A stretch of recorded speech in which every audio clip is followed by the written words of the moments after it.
Hi, I'm Dr. Dave Janda, and welcome back to Operation Freedom Briefings. The goal of these briefings and my weekly radio show, Operation Freedom, which airs on Wham Talk 1600 out of the People's Republic of Ann Arbor every Sunday from 2 to 5 Eastern, is to provide you information the bought-off lamestream fake media will never touch. The spotlight of today's briefing is on the border wall that President Trump has proposed be built in order to enhance the security of every one of us, every American. Now, many people find fault with that plan. I don't. Look, let me give you just an example. When I go to bed at night, I'm sure when you do the same, I lock the front door of the house. Why? It's not to prevent myself or any members of my family from leaving the house. It's meant to prevent a problem or an individual from coming in our house, stealing our possessions, or doing bodily harm to myself or a member of our family. I'm sure you do the same. Well, what's the difference between locking your front door and building a wall on a border that we know is adversely affecting, in many cases, the security and safety of our country and every American? Well, we'll open the door to our house to let people in that we want to let in. We'll open the wall to any immigrant that wants to come to our country, that can file the appropriate paperwork to get through, that can be peaceful to the citizens that are here, that can provide a benefit to society. We welcome them with open arms. One of the fallacies is that, well, if you want to build a wall, you're anti-immigrant. No.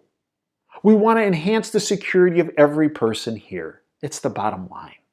We're not building the wall to keep people in. We're building the wall to keep some of these bad actors out. And it has been shown time and time again, there are some bad actors that can come through that border. Many people have said we can't build the wall because it's too expensive. It's going to cost $12 billion up to $15 billion. That's a lot of money. But it's pocket change for those dweebs in Washington. They spend money on stuff that's ridiculous. This would benefit every American. Now, let me try to make it easier to come up with that $12 billion. Let's look at some spending that's occurring that can easily be cut as it relates to actually the illegal alien issue. You know that there's a tax loophole allowing illegal aliens to, if you will, get tax credits for their children or even for children they don't even have. It involves the use of something called ITIN numbers, individual tax identification numbers. They were initially created to allow people without a social security number, illegal aliens, to file taxes. Well, that's all well and fine. But do they really file taxes? Well, not so much. But they do file tax credits. From Robert Rector, who's a senior research fellow at the Heritage Foundation, here's what he recently said, quote, "It's just a farce. It's just a farce to say it was created, these ITIN numbers, to collect taxes. It's nothing but a welfare program designed for illegal immigrants." End quote.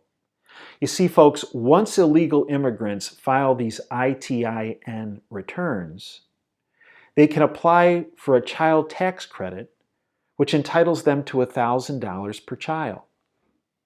Well, you might say, well, that's nice. Okay, but guess what?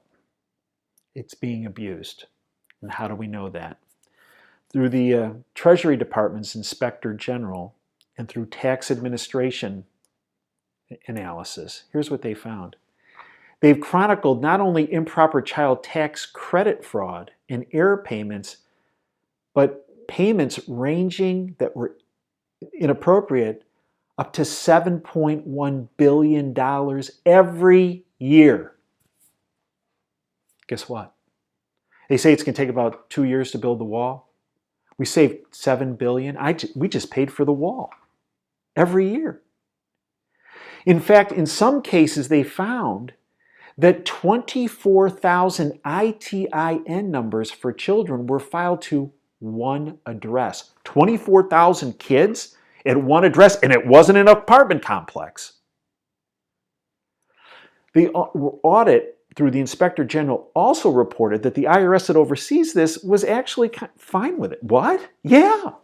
In fact, here's what they said. They quote, the IRS was not concerned with addressing questionable applications or multiple payments to one address, but they were only interested, and this is their quote, the volume of applications that could be processed, the more the better, regardless of whether they were fraudulent or not, end quote.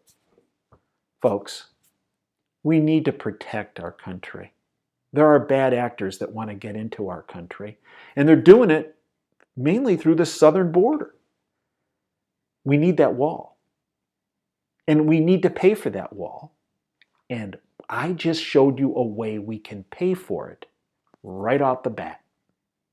Folks, if you want more information, all you have to do, just like this, tune into our radio show, Operation Freedom. We air the show every Sunday from 2 to 5 Eastern. You can stream it at davejanda.com, WAM, W-A-A-M, radio.com. The podcasts are always available by Sunday evening at davejanda.com for you to download them and network them to anyone and everyone you know. The more people we have empowered with this information, the sooner we end the globalist rule of error that has been occurring through our country for the past number of decades. Until next time, this is Dave Janda signing off. Dream big and dare to fail.